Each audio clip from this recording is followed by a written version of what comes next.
welcome to Follow the Fun. In this video I'm going to show you my ISENGARD army for Middle-earth strategy battle game. So a bit of a story before I begin showing you all of the individual pieces here. This is the first sort of complete army that I made for the game when I started playing about 2 years ago. Now, if you think this army looks good, well, first of all, thank you, but I just want to say don't feel bad because it did not look like this when I first painted it. This is actually a repainted overhaul, so to say, that I did maybe a year and a half into my hobbying career. Can you say career? I guess. So don't feel bad if you look at your first minis and you think that they don't look as good as these. So yeah, when I was going to start the game, my friend had started painting a couple of Rohan miniatures, and I had never known that there was miniatures for Lord of the Rings, and I was a huge Lord of the Rings fan, so I knew that I just had to get some miniatures and try to paint these. And then I did the stupidest thing I could have ever done. I went out and I only had money for one box of miniatures and maybe 1 or 2 paints, so I bought Thorin's Company, which, if you're well versed in this hobby, you know how bad of an idea that is when you have exactly 0 paints, because all of the individual models in Thorin's Company is basically its own color scheme. So I got a box, and then I got like a silver paint and a black paint, and I basically couldn't paint any of them because I needed all these colors and I didn't have any colors. So that was dumb. But then when I got some more money, I realized my mistake, and I went out and I got a box of Uruk-hai warriors. So that was a box of I believe 12 pikemen and 12 swordsmen. And I painted them. I had the silver paint, I had the black paint. So I bought a reddish brown paint and a white paint, and then I could basically start painting the soldiers. So if you happen to be new and maybe considering starting the hobby, get a box of soldiers that you can paint with just a couple of paints, and don't get a hero army as your first army. Because that is not the way you should be learning the game. That is too complicated for a new player. So anyway, these soldiers, let's maybe start with the warriors. You see, I have about 20 pikemen. Most of them are just regular, but some of them are converted because, as you can see, I don't have any of the pikemen that are holding their spears forwards, because that just becomes a hassle when you're playing the game. So some of them are holding swords, which makes sense. They can fight in close combat, and they wouldn't be able to do that with their pikes, so they have some swords. Then I have some warriors with shield, and they're basically what you would expect. I have quite a few of them. Some of them have some white hands painted on them, some of them don't. One funny story is when I got this first box, I immediately wanted to start kit bashing. And it didn't come from me seeing any videos or anything. I just realized that I can cut these up and glue them together however I want. So I just put 2 shields on one of the Uruk-hai warriors, removed his sword and put 1 shield in each arm, and I thought that was hilarious, but later I converted it back because I needed more warriors with shield. So let's look at this banner as well. This banner is from an old Age of Sigmar kit, like from some skeletons or something. And here you can see my my freehanding starting to take shape.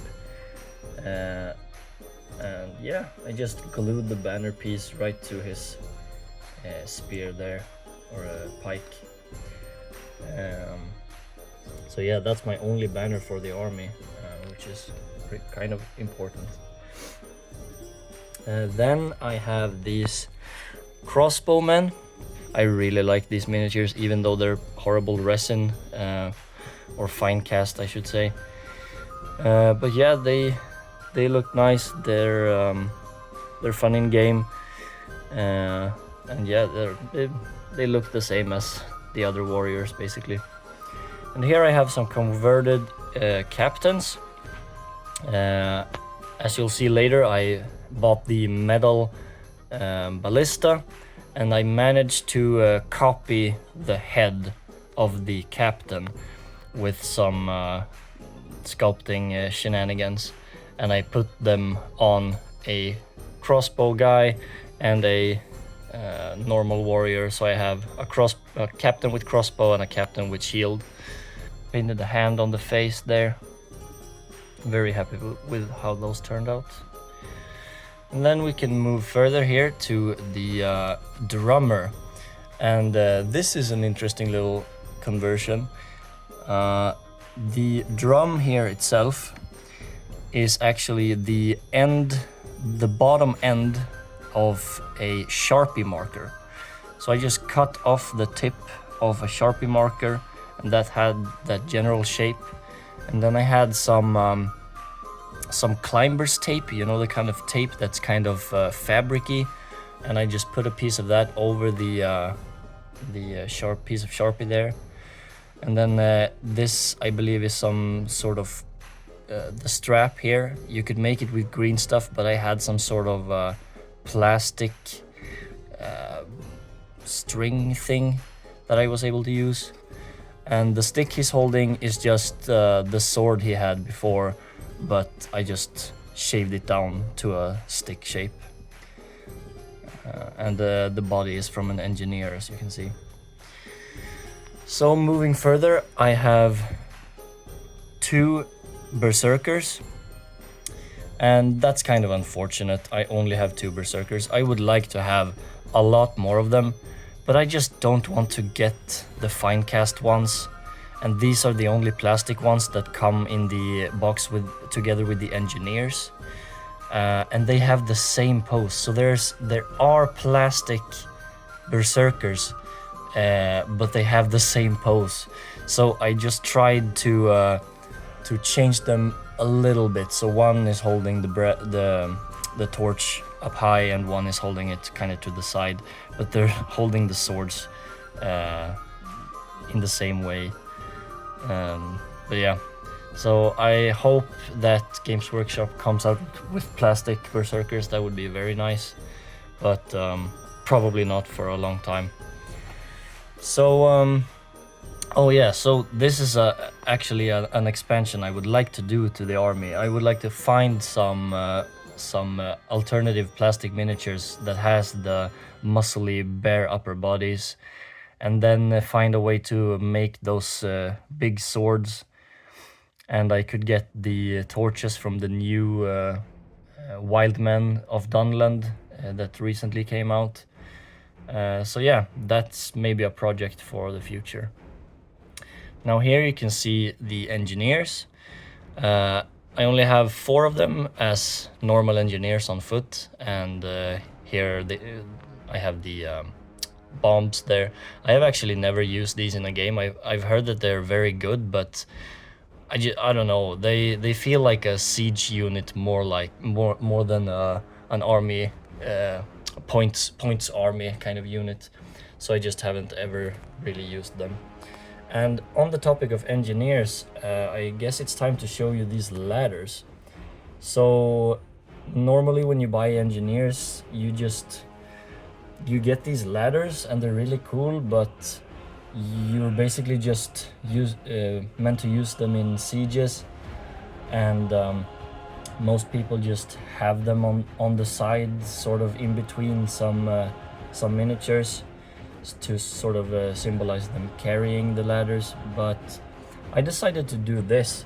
I took 4 of the engineer bodies, and I basically made them into little stands for these ladders on a 60mm base.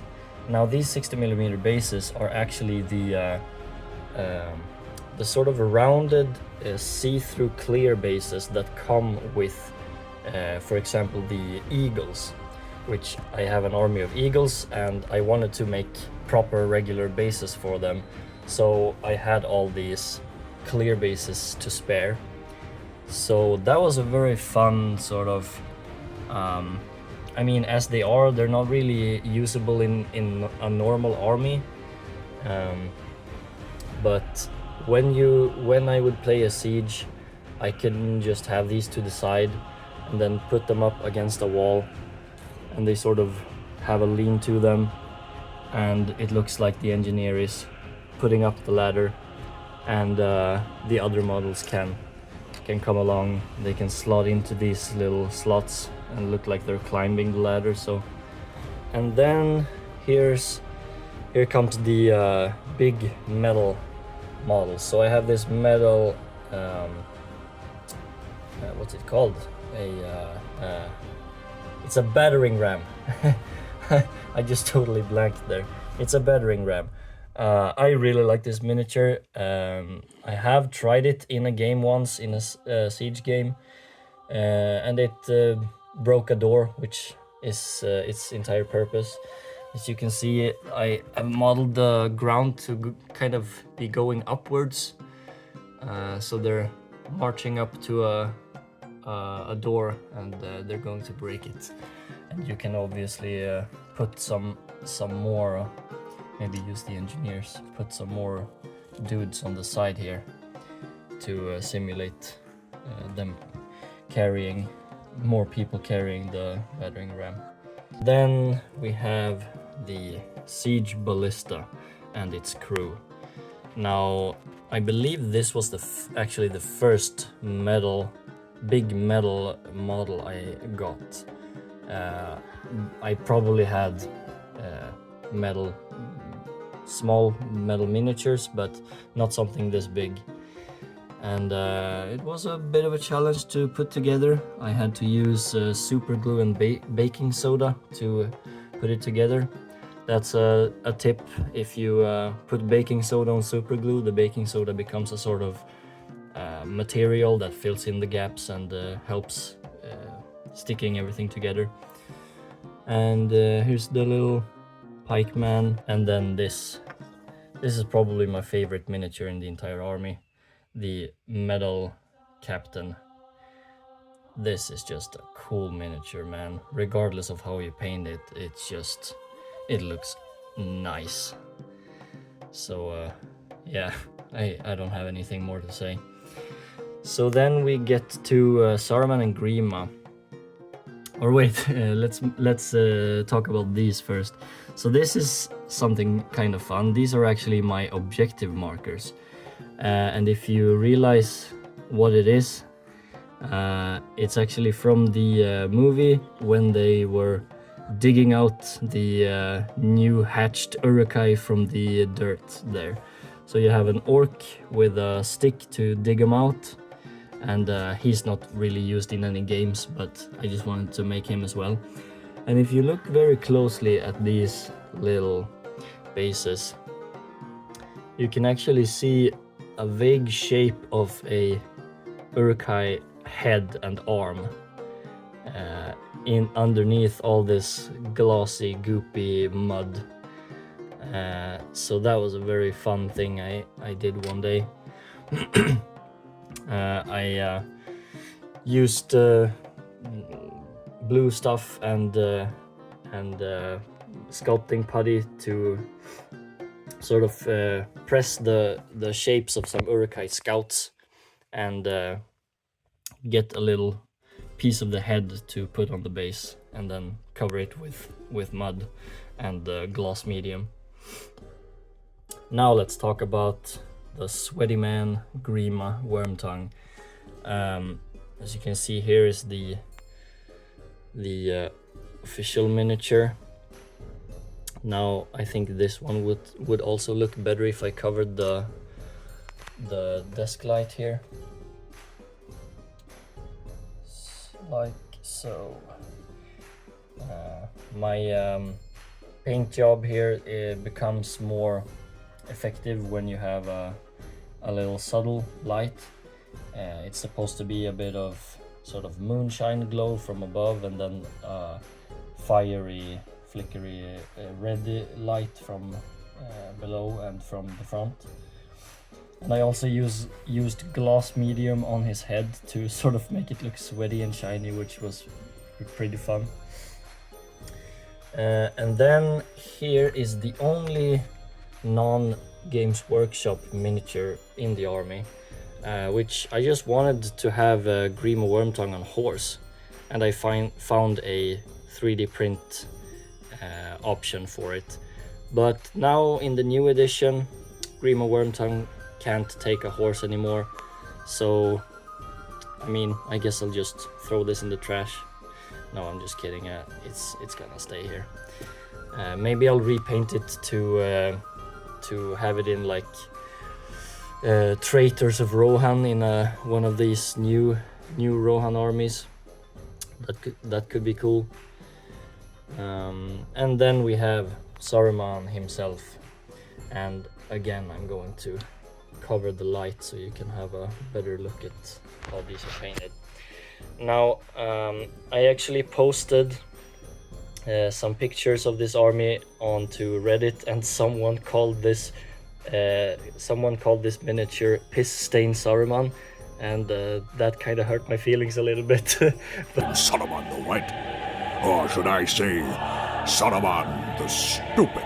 What? Saruman the Silly. Stop that. Saruman the Wrinkly. Stop. Saruman the Stinky. No! Now you see, I have explained that I tried to make it look like fiery light from the front, and yeah, a white robe lit up by fire. I guess that should look a little bit yellowy orange. So I did my best there.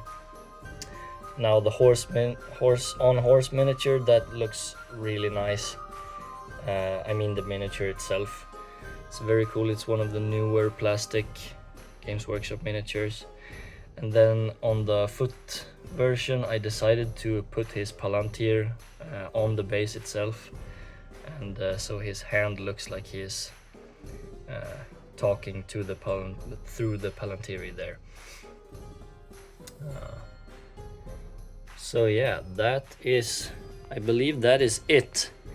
So I guess I should, I do have a, I posted a tutorial to Reddit on how I painted these, but I guess I can just explain it pretty quickly. So I had all these miniatures, and I had just painted them as most people paint their urukai. They were black and brown and silver and with some white hands. And that I really liked that at first when I painted my first miniatures. But when I had like so many of them, it just started to look like a muddy mess. And then I bought some white flower tufts and put on their bases to try to give it more color or more contrast, but I wasn't really happy with that either. So then when I one day I decided to sort of paint more on them, and what I did was I took a very see-through red paint and a very see-through blue paint. They were actually the Army Painter Speed Paint first version. So I took that, I and I painted right over the models as I had them. And what that did is those paints are transparent, so they tinted the model that I had so that they had a bit more color to them, but they didn't entirely paint the model blue.